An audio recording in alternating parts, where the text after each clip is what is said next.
Boa noite para vocês, graça e paz. Recebe aí, tem eco essa saudação? Amém. Eu quero, a graça de Deus, aproveitar esse ambiente mais íntimo e compartilhar um assunto intitulado Poder da Lealdade. Nós temos observado como característica desses últimos dias indícios de fragilidade nos vínculos relacionais na vida da igreja, sendo mais específico, e nós vemos assim uma fragilidade desses vínculos, especialmente com aqueles que nos guiam, com aqueles que nos presidem no Senhor, especificamente os pastores, líderes, discipuladores, aqueles que têm o encargo, a incumbência de nos conduzir, nos encaminhar, nos guiar no Senhor. Então é uma característica desses tempos que estamos vivendo, e essa característica de fragilidade num vínculo tão estratégico, tão importante, tão fundamental nas mãos de Deus, que são os vínculos relacionais. E nós atribuímos também podemos atribuir com certa segurança, a fragilidade nesses vínculos com aqueles que nos guiam, devido a uma forte influência humanista que ainda afeta a igreja, e isso associado também a uma superficialidade espiritual de uma grande parte da igreja. Então tem aí humanismo, vindo através de várias fontes, e tem surtido efeitos, e um dos principais é a saúde dos vínculos relacionais.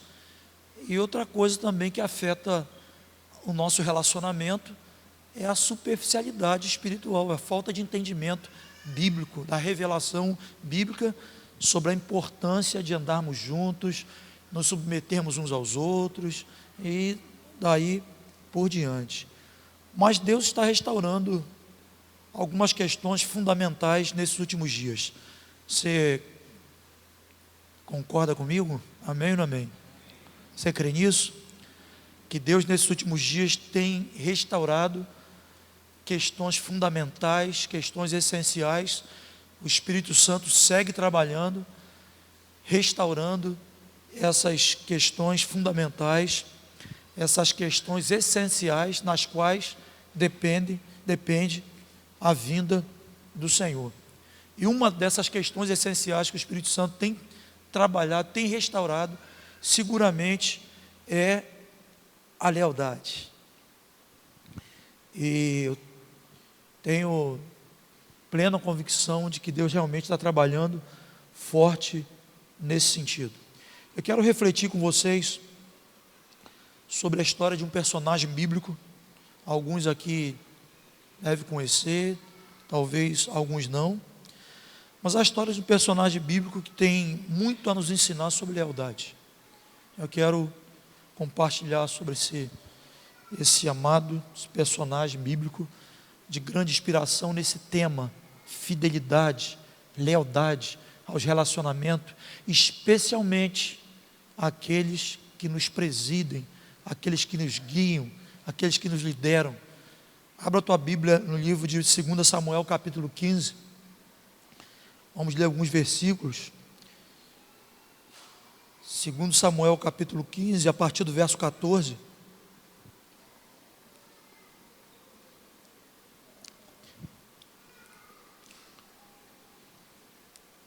O nome desse personagem chama-se Itai.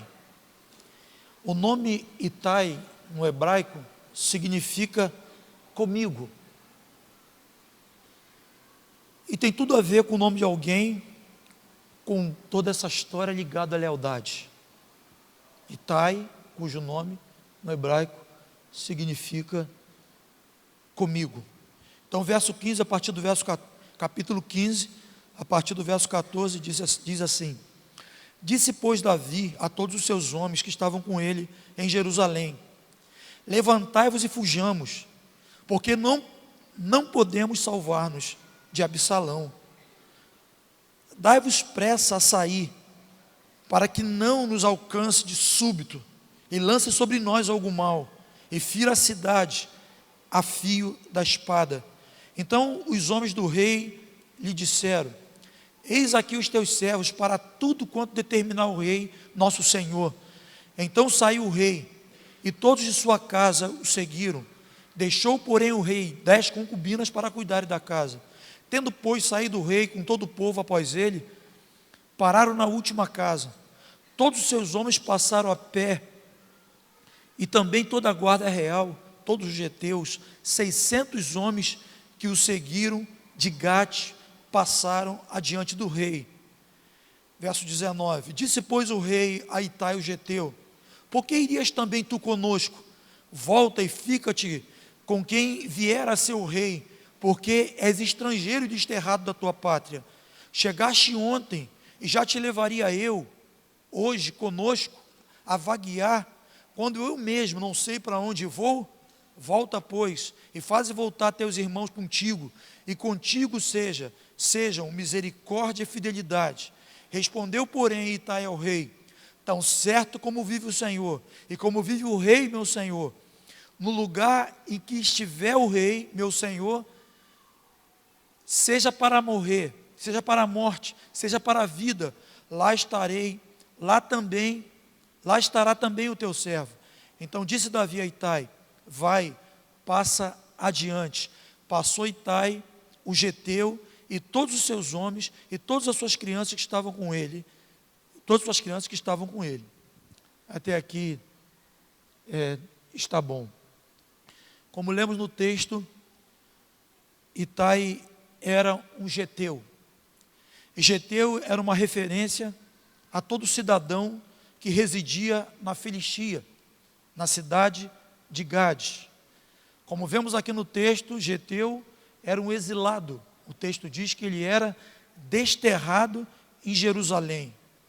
E como lemos também nos primeiros versículos, ele era um desterrado, ele era um exilado, e ele estava em Jerusalém, naquele novo território, por pouco tempo, mas um tempo suficiente para que ele tivesse discernimento, para que ele tivesse conhecimento de quem era Davi e o que Davi representava para Deus e representava para aquele povo. Um cidadão de Gate, um cidadão da Filistia, um cidadão que estava exilado em Jerusalém, estava desterrado, novato ali naquela área, mas ele teve um discernimento fundamental. Ele, quando conheceu a história de Davi, quando ele procurou saber quem era Davi, ele foi convencido da importância de Davi para Deus e da importância de Davi para com aquele povo. Davi estava passando, vocês lerem aí os capítulos anteriores, nós não temos tempo hábil, temos que ser específico, porém completo, naquilo que Deus quer comunicar, mas muitos aqui conhecem a história de Davi, mas se você for ler os capítulos anteriores, você já vai perceber que Davi, ele estava passando um dos piores momentos de sua vida e um dos piores momentos do seu reinado. Davi havia aberto uma porta, e essa porta constituiu-se uma tragédia para a tua vida. Quando eu me refiro a essa porta, para usar um termo mais comum, Davi pecou, e esse pecado abriu uma porta, e através dessa porta veio uma grande tragédia sobre Davi. Uma sinopse da biografia de Davi, que a gente conhece, é um personagem conhecido, mas Davi era um homem ungido por Deus, que assumiu um reinado no lugar de Saul. Amém? Era ungido por Deus, um homem segundo o coração de Deus. A Bíblia diz que quando o Senhor resolveu destituir Saul do reino, pela condição do seu coração, pelos pecados que ele vinha cometendo, o Senhor acerca de Davi deu um testemunho, que ecoa até os dias de hoje. achei Davi, homem segundo o meu coração, que fará toda a minha vontade. Então Davi era um homem ungido por Deus, um homem instituído por Deus para reinar sobre a nação de Israel. Davi foi um grande estrategista. Davi libertou Israel de muitos inimigos. Davi liderou muitas guerras, e muitas guerras com grandes vitórias. Então ele era um homem de visão, ele era um homem estrategista, e que deu a Israel muitas vitórias. Davi era um adorador por excelência. Amém ou não amém? Nós podemos ver essa expressão de adoração de Davi ao Senhor através dos muitos salmos que ele deixou escrito, que nos inspira até os dias de hoje, inspira tantas canções. Então Davi, nós podemos dizer que era realmente um verdadeiro adorador, um homem que tinha intimidade com Deus. Nós vemos as expressões de Davi através das orações, dos salmos, e ali nós vemos um indicador de que Davi era íntimo de Deus. Davi conhecia o coração do Pai, Davi tinha comunhão com o Pai. Então Davi não era um homem qualquer. Mas um dia, quando a Bíblia diz que a nação estava em guerra, e era normal um rei ir para a guerra, um rei não deveria só enviar os seus homens para a guerra, mas o rei deveria ir também para a guerra. E quando a nação estava em guerra, Davi não foi para a guerra, e ele ficou no seu palácio. E quando ele dava um giro, um passeio pela sacada do palácio, ele viu uma mulher bela, formosa, tomando banho nua, e ele desejou aquela mulher. Não só desejou aquela mulher, mas ele tomou aquela mulher para si, ele caiu, ele coabitou com aquela mulher, ele adulterou com aquela mulher, uma história também conhecida, uma mulher chamada Betseba. E aí Davi foi abrir uma porta para uma tragédia em cadeia em sua vida. Assim que ele adultera com Betseba, ele mata, ou ele conspira, trama a morte do marido de Betseba, um guerreiro chamado Urias, e ele fez isso para encobrir o seu pecado. Nós estamos lendo aqui esse capítulo, mas os capítulos anteriores, vocês vão tomar ciência dessa história. Porém, entretanto, Davi se arrependeu. Quantos sabe disso aqui? Há um grande pecado, não é verdade? Um grande pecado. Eu estou encurtando um pouco. Um grande pecado. Estou destacando as questões principais. Um grande pecado. Um grande homem de Deus. Um grande arrependimento. Porque Davi se arrependeu. E nós vemos a legitimidade, a autenticidade do arrependimento de Davi, descrito no Salmo 51. Esse salmo, quando a gente está meio requenguela das pernas, ele nos anima a retomar, ele nos enche de esperança. Então, Davi se arrependeu genuinamente por tudo que ele havia feito. E conforme nós lemos e vemos nas escrituras, Deus o perdoou. Amém ou não amém? Davi se arrependeu genuinamente, e Deus o perdoou. Mas escuta uma coisa: o perdão de Deus em nossas vidas, às vezes, ou quase que sempre, não nos isenta das consequências. Deus nos perdoa quando nós nos voltamos para Ele, quando nós nos arrependemos, quando nós nos humilhamos, confessamos os nossos pecados. O Senhor nos perdoa, e Ele perdoou Davi. Davi se arrependeu e foi perdoado genuinamente. Mas o perdão dos pecados não nos isenta das consequências. E é exatamente isso que a gente vai lendo nos capítulos posteriores. No verso 10, no verso 10, no capítulo 12, ainda de 1 Samuel, 2 Samuel, o profeta Natã foi o profeta designado, enviado por Deus para confrontar Davi, assim que ele pecou. E quando Natã confrontou Davi, dentre tantas coisas que ele falou para Davi, ele disse o seguinte: Davi, a espada do Senhor, Davi, jamais se apartará de tua casa. você fez tudo isso, Davi. Você está arrependido. Você está pedindo perdão, porque na hora ele bateu no peito e disse: pequei contra o Senhor.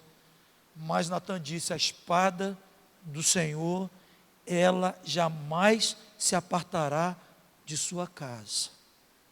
E o que se sucedeu após essa história? Um grande homem de Deus, um grande pecado, um grande arrependimento e as consequências desse pecado cometido. O que aconteceu depois?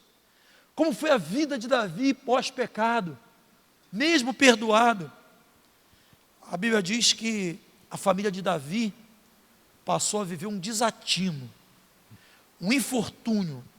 Muitas coisas sérias e graves começaram a acontecer na família de Davi. E uma delas foi o incesto. Um dos filhos de Davi deitou com sua irmã, uma filha de Davi. Amon ficou apaixonado, enamorado por Tamar e deitou-se com ela. Trágico, forte, impactante.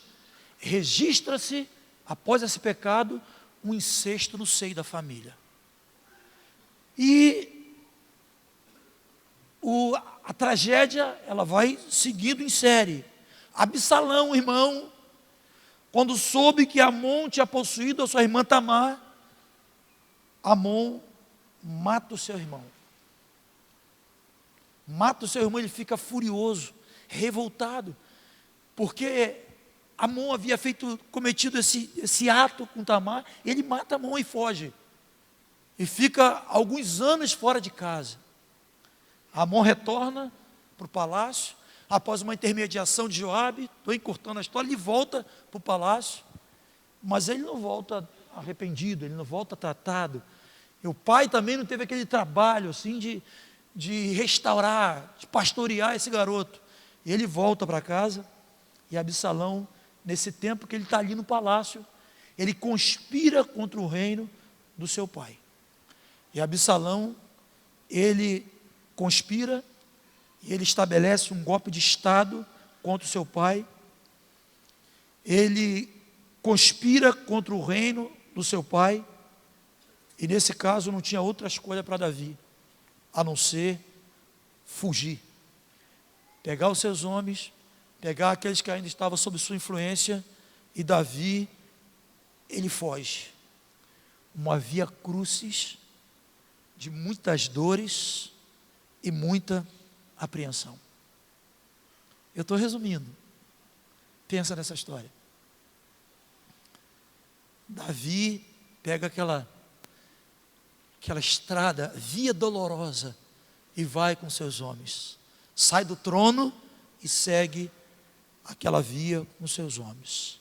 E nesse contexto surge esse personagem chamado Itai, cujo significado significa comigo. Que tradução pertinente, significativa, para um homem que teve uma das maiores demonstrações de lealdade que nós podemos ver nas Escrituras. Nesse contexto surge Itai. O verso 19 diz que quando os homens de Davi vão saindo, Itai, com toda a tua casa, ele vai no bolo, ele vai na vibe. E Davi conhecia os seus homens, ele olha e vê um estranho, Itai, Itai, o desterrado, o exilado, aquele cara que estava há pouco tempo ali em Jerusalém, de repente ele segue o cortejo de Davi, o cortejo da dor, o cortejo do choro, ele vai junto. E Davi, quando ele vê Itai no meio dos seus homens, indo embora, ele o interpela e diz: você, tradução, estou traduzindo, interpretando, Itai, você é estrangeiro e novo. Tu é estrangeiro, você não tem que ir, cara. Meus homens, os meus compatriotas, os meus valentes, eles vão, você não tem por que ir, você é estrangeiro. Você é novo aqui, cara. Você não conhece nem bem como é que é a nossa dinâmica, como é que rola aqui o nosso discipulado. Bom, e Davi diz mais: fica com o autoproclamado rei Absalão, fica aí, cara. Pelo menos você tem mais garantia de preservar a sua integridade física, tua família, talvez teus filhinhos mais novos. Fica aí mesmo. Não vale a pena você pagar esse preço. Depois, Davi usa uma expressão mais forte. Ele diz assim: como você vai me seguir se eu mesmo nem sei para onde eu vou? Caramba! Tu é novo, você não tem obrigação de ir, cara. Fica aí. Olha as tuas criancinhas aí, tua família toda. Entendeu? Você já nos honrou, tendo escolhido a nação de Israel para se refugiar. Fica aí, não vai não. E ele fala, agora vou fortalecer o argumento para ver se eu convenço ele a ficar. De como você vai seguir um homem que ele mesmo não sabe para onde está indo? Então, exatamente isso que ele está dizendo para Itai. Ele diz assim: eu te abençoo com misericórdia e fidelidade. Eu estou te liberando debaixo de bênção. Fica aí. E ademais, tem uma outra questão. Além de Davi, vamos pegar mais especificamente a situação de Davi. Além de Davi, não estava sabendo, ele estava sem destino. Davi estava numa estrada sem rumo. Além disso, Davi também tinha muitas pendências familiares para serem resolvidas. Escuta, o que anima uma pessoa a seguir uma outra nessas condições? O que anima uma pessoa a seguir um líder nessas condições que nós estamos lendo acerca da vida de Davi?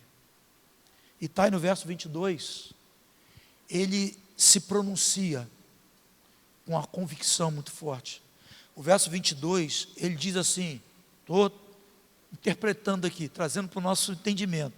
Ele diz assim: tudo o que sou, tudo o que tenho, está comprometido com a visão que Deus te deu. Tudo que eu tenho, tudo que eu sou, está comprometido com a visão que Deus te deu. Eu não vou, eu quero seguir fiel à visão que Deus tem colocado diante das tuas mãos. Ele diz mais: estou comprometendo minha família, toda a minha família, eu estou me comprometendo, tudo que eu tenho, Davi, tudo que eu sou, eu estou disposto a ir contigo. Bom,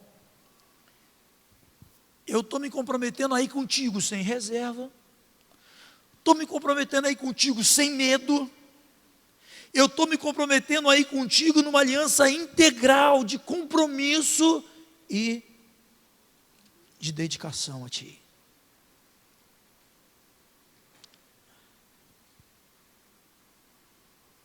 Itai, ele sabia que quando Deus dá uma visão a alguém, eu não sei, eu gosto de viajar na história, né? Pensa, um rei que o próprio filho usurpa o seu trono.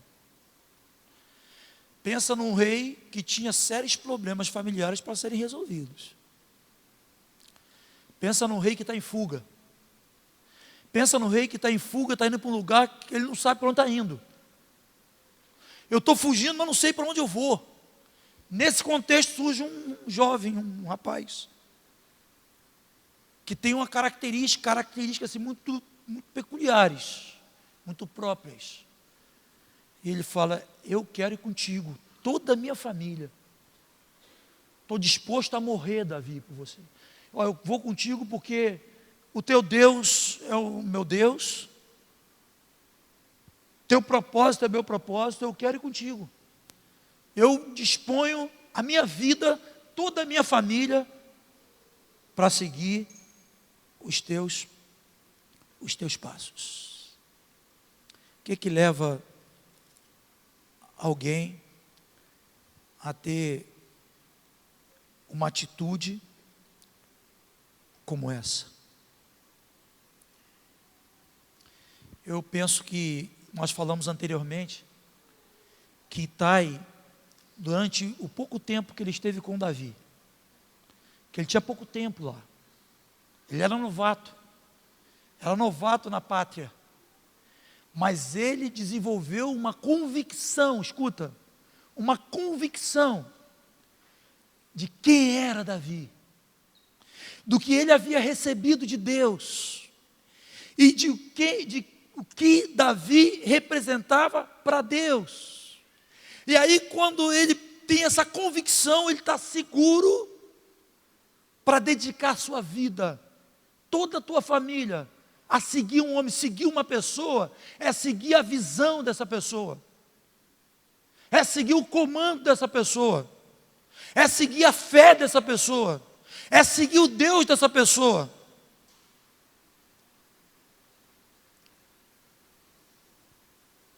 Mas por que ele fez isso? Itai sabia que quando Deus dá uma visão a alguém, o próprio Deus é responsável para sustentar e manter essa visão. Itai sabia que quando Deus entrega uma visão a alguém, Deus é o Deus responsável que coloca a voz profética à disposição dessa pessoa. Porque quando Davi pecou, e pecou feio, foi um profeta na casa de Davi. Quem mandou aquele profeta lá, irmãos? Quem mandou aquele profeta? Quem mandou Natã na casa de Davi? Foi Deus. Mas por que Deus mandou um profeta para Davi? Porque Deus chamou Davi. Deus separou Davi, separou um jovem na sua geração e liberou sobre ele um chifre, uma unção. O Deus que chama, o Deus que unge, é o Deus responsável para nos sustentar, para nos cuidar até aquele dia. Então, Itai sabia quem era Davi. Era um homem ungido, era um homem que tinha uma visão de Deus. Ele sabe que alguém que Deus unge, que Deus dá uma visão, que Deus chama, Deus se responsabiliza por esse cuidado. Então Deus envia a voz profética. E quando ele envia a voz profética, por mais complicado que esse ungido, que esse visionário na mão de Deus esteja, por mais complicado que ele esteja, inevitavelmente vai haver arrependimento e vai haver restituição. Inevitavelmente. Aquele que Deus unge, aquele que Deus dá uma visão, Deus envia profeta. E quando Deus envia a voz profética, esse profeta tem a possibilidade de se humilhar, de confessar os seus pecados. E quando isso acontece, inevitavelmente, essa pessoa será restaurada, será levantada por Deus. Essa pessoa não perderá a unção e a autoridade de Deus que está sobre ela. Por isso, naquela condição tão adversa, naquela condição tão, aos olhos humanos, tão desencorajadora, Itai determinou em teu coração em seguir a Davi.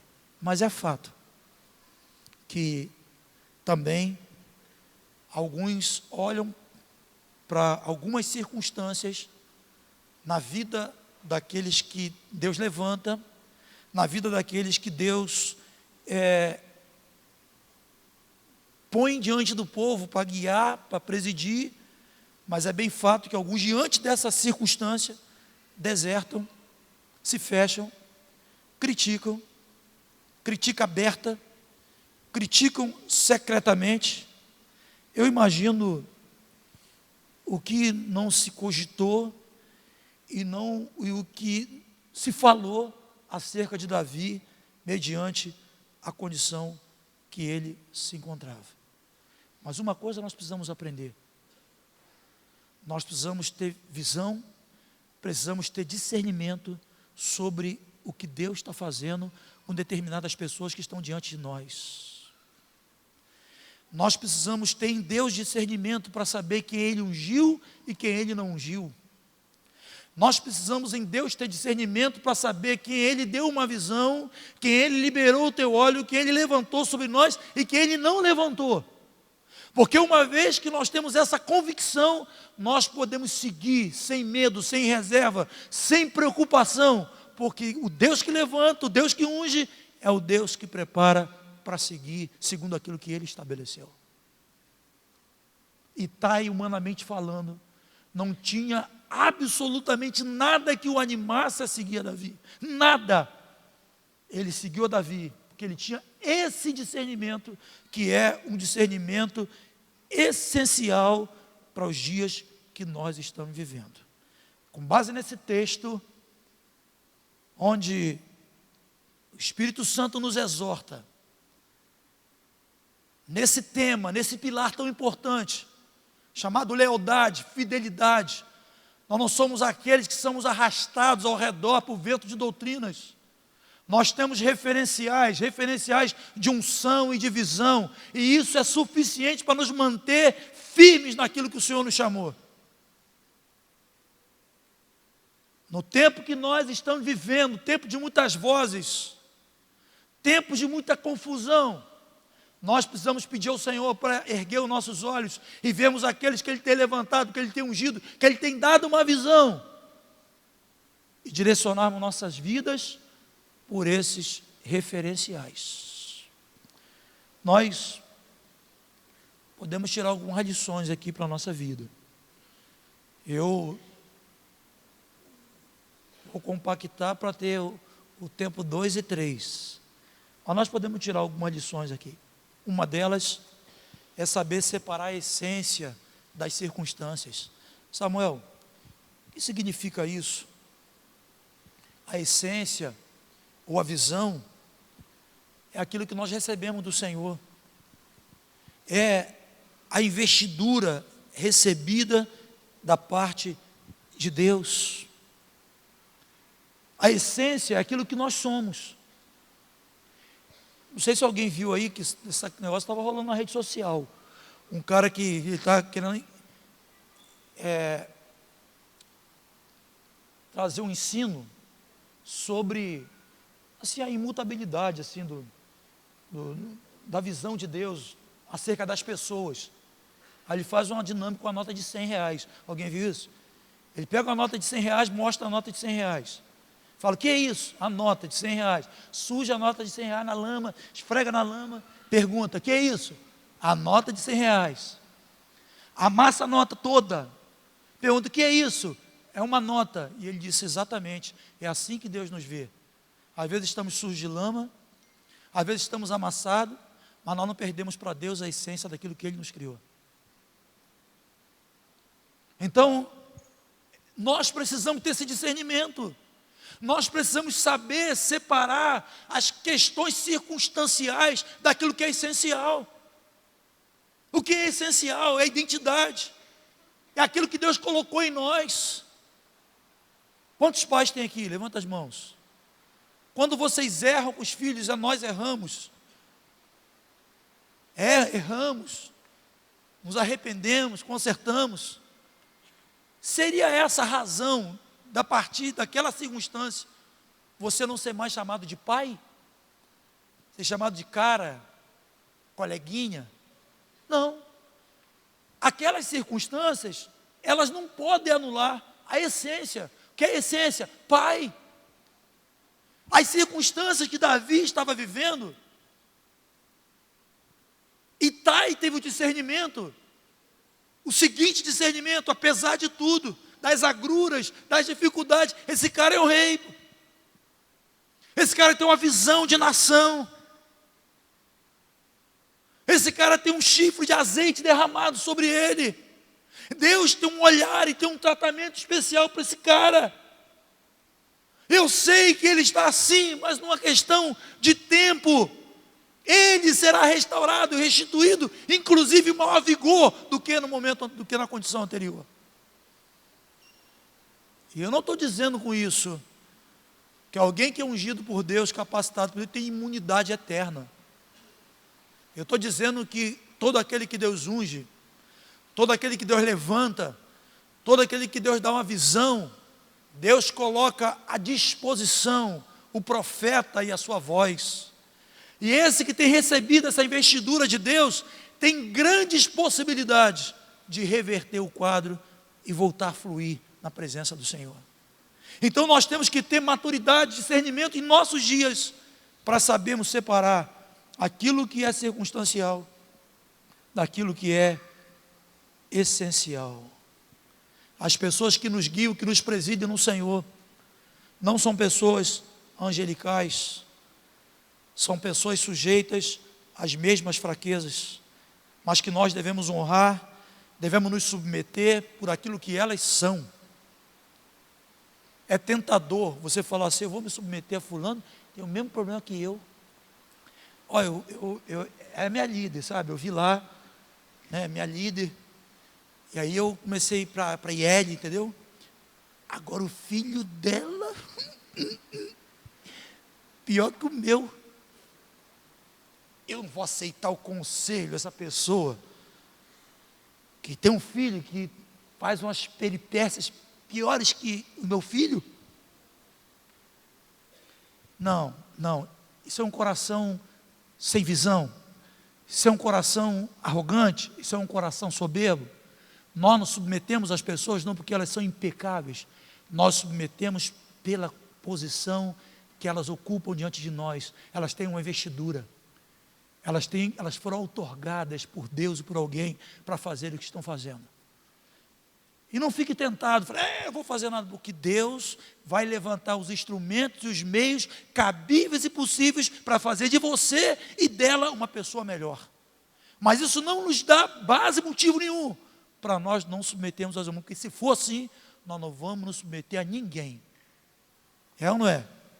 Tem alguém bom aí, 100% criação de filho? Levante-se agora o cálice para sempre. Tem alguém aí quando está num trânsito, por exemplo, como lá no Rio, a turma tudo te xingando, querendo bater no teu carro, você às vezes fica no óleo, né? Aí você fica, aí já passa na ponte confessando, né? Voltando, tem misericórdia, Senhor. Cantando aquela música, purifica-me, Senhor. Escuta, eu já ouvi pessoas falarem isso. Eu vou me submeter. Teve uma moça que falou, sabe o quê? Olha só, eu estou numa IL lá, sabe? E o líder, assim, é bem simplesinho, sabe? Bem simples, né? É difícil sujeitar, né? Porque terminei um mestrado esse ano, né? Ele tem, assim, bem rasinho, né? Veio no reino de Deus, posição, não é posto. Dá vontade de falar, sabia? Aquela frase assim, dá vontade de dizer, puxa, se Deus usou uma mula, não vai usar o irmão? O Senhor usou um garoto que ungiu Davi, Samuel, um garoto. Ele não sabia nem discernir a voz de Deus. Ele estava no templo, ofertado, bonitinho, criancinha. E o Senhor falando, Samuel, Samuel. E ele ia lá perguntar ao veterano, coroa. E ela perguntar, tem uma voz me chamando aí e tal. Ele, deve ter pensado, vem chumbo grosso para mim. Diz para ele, fala, é o Senhor. Fala que o teu servo ouve. Qual seria a lógica? Seria Deus falar com o veterano. Seria Deus falar com Eli. Mas o Senhor pegou um garotinho que não sabia nem discernir a voz de Deus e usou aquele garotinho para estabelecer um juízo sobre uma nação. No reino de Deus, a antiguidade, canudo, está dizendo nada. Quem governa sobre nós é o Espírito Santo. Ele usa quem Ele quer, do jeito que Ele quer. E cabe a nós discernirmos alguém que está direcionado por Deus, tem uma investidura, está numa condição que o Senhor outorgou naquela posição, e nós nos submetermos àquela pessoa. Então, é uma lição que a gente deve separar, olhar para as pessoas, saber separar a circunstância de essência. Deixa eu dar o último exemplo para a gente orar. Suporta-me, amor. O pessoal de São Pedro não trabalhou. Posso até avançar. alguém estava falando sobre a sublimidade e a profundidade da humilhação de Jesus. E ele fez uma referência, uma comparação de Jesus sendo criado pelos seus pais. Jesus foi criado pelos seus pais no padrão normal, uma criança, um ser humano normal. Então ele era chamado para almoçar no horário, ele era chamado para lavar as mãos antes de comer, tomar banho, botar a roupinha. Aí pensa em Maria insistindo com Jesus para tomar banho. Jesus ia falar: mulher, antes que tu existisse eu já era. Pelo amor de Deus, você está me chamando para comer bife, eu criei o boi. Pô, pelo amor de Deus, me poupe, pô. Me poupe. Mas Jesus foi, vê na escritura lá, em tudo sujeito aos seus pais. Isso ensina alguma coisa a você? PhD, doutor, DD, ensina alguma coisa? Ensina. Ou quem não tem nada, mas tem um coração arrogante. Então, irmãos, olha a essência. Olha aquilo que Deus depositou sobre aqueles que estão andando conosco. Outra coisa, jamais perde a memória da gratidão. Jamais. Nós devemos lembrar do favor recebido. O texto diz: conhece o Senhor em todos os seus caminhos e Ele endireitará as suas veredas. A gente convive muito com isso.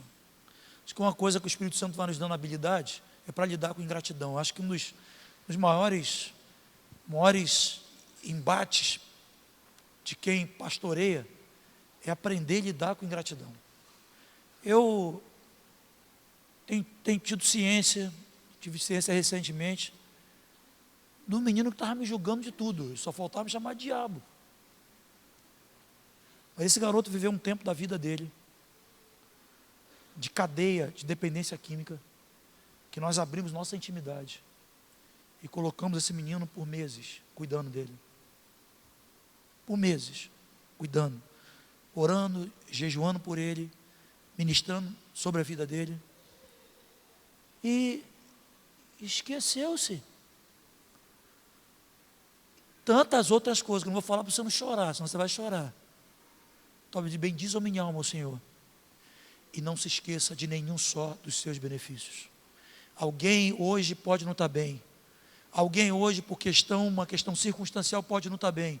Mas um dia essa pessoa marcou a tua vida, a tua história, foi favorável diante de Deus para com a tua vida. E você nunca deve esquecer isso. Você deve guardar nos teus lábios, no teu coração, olhar para a tua história lá atrás e dizer: eu estou aqui porque um dia alguém me tocou, alguém me conduziu, alguém estendeu as mãos para mim. Alguém podia falar, Itai teve esse entendimento, que Itai parou e falou: caramba, é a nação, meu irmão, que não perdia uma, vencia, prevalecia contra os inimigos, não perdia uma. Tinha um rei amável, um rei amigo, um rei que se colocava diante do povo e tangia a tua harpa, entoava os altos louvores, acalentava os corações, um rei que tinha consolo, tinha direção, um rei valente. Ele está nessa condição, mas ele tem uma visão, ele tem uma unção, e eu quero fechar com ele, meu. Será que você se lembra ainda, ou você está só na circunstância? Lembra daquele que um dia te acudiu. Lembra daquele que um dia estendeu as mãos para você. Lembra daquele que um dia te tirou das piores guerras que você estava vivendo. E ele teve uma visão de Deus para tirar você do cerco do diabo. Lembra daquele que te abraçou quando ninguém te queria e te animou e disse para você: vai, que o Senhor é contigo. E é possível que essa pessoa hoje não esteja te agradando muito. Seja como Davi. E você fala: vou seguir isso aí? Está doido? Mas não perca nunca uma memória que é vital para a nossa vida, que é a gratidão. Não se esqueça de nenhum só dos seus benefícios. Estou terminando. Nunca perca a visão daquilo que Deus é,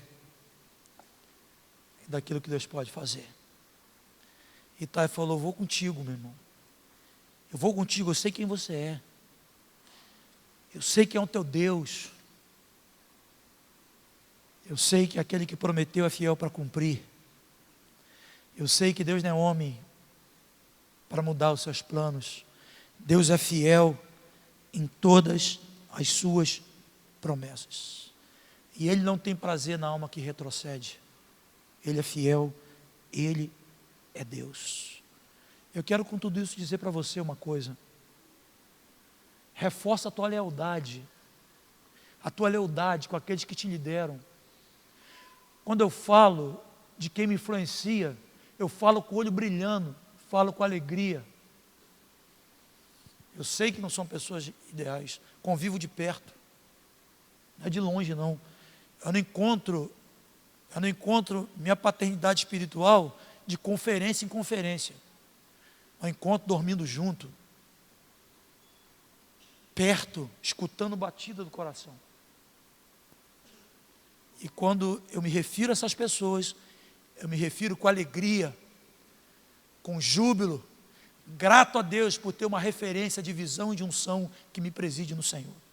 Eu quero devotar fidelidade até o dia que o Senhor me chamar.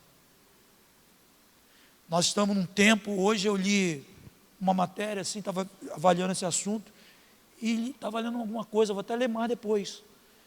Estava lendo alguns assuntos de um sociólogo polonês chamado Zygmunt Bauman. Os pedagogos aí devem conhecer, né? Ele fala do risco das relações líquidas. Relações líquidas são relações que se diluem diante de qualquer pressão.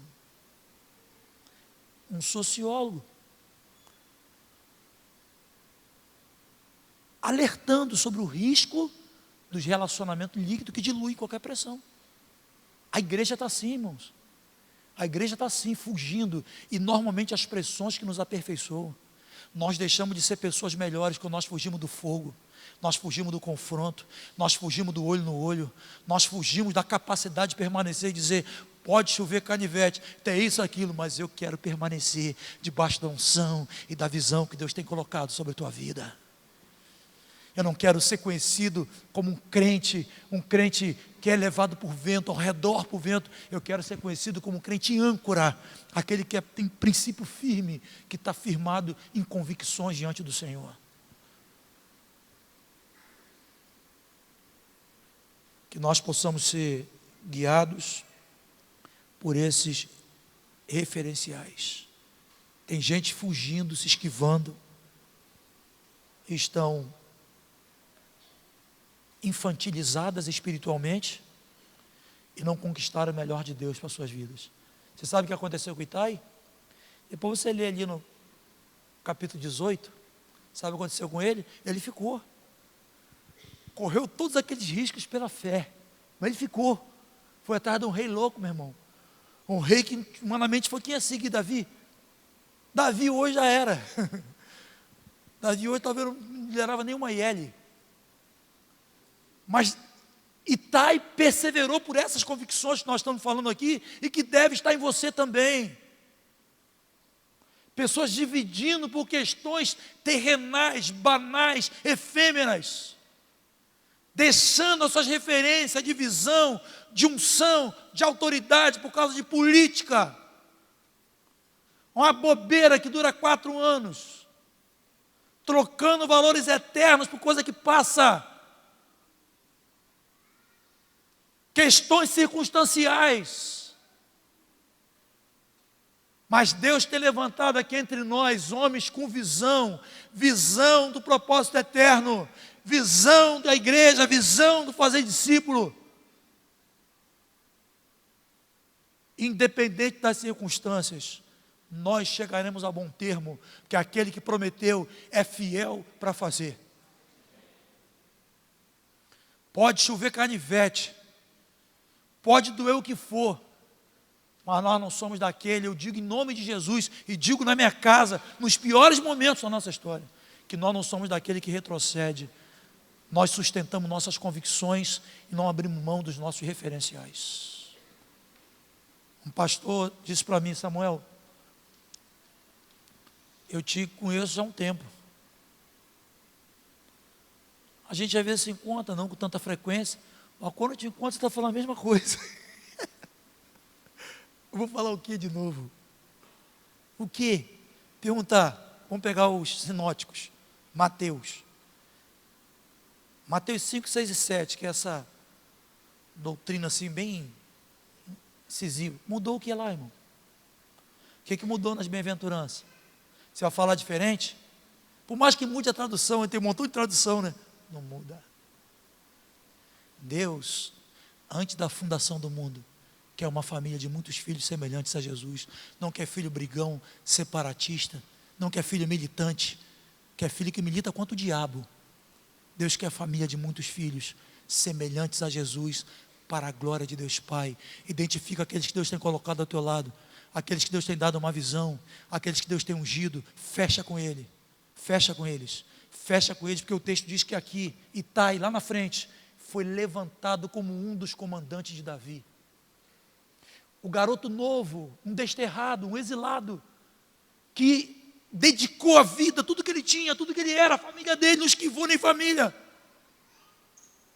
Ele foi levantado como um dos comandantes de Davi. Deus premia a fidelidade. A Bíblia diz que o homem fiel é acumulado de bênção. Tem pessoa que fala, eu vou, mas vou segurar meu filho, que eu não sei qual é, vou aos poucos, eu até aguento, meu filho não. E não, botou tudo que ele tinha, tudo que ele era, dedicou a unção e a visão que estava sobre a vida de um homem.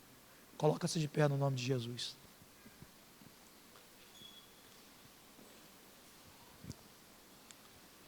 Feche teus olhos.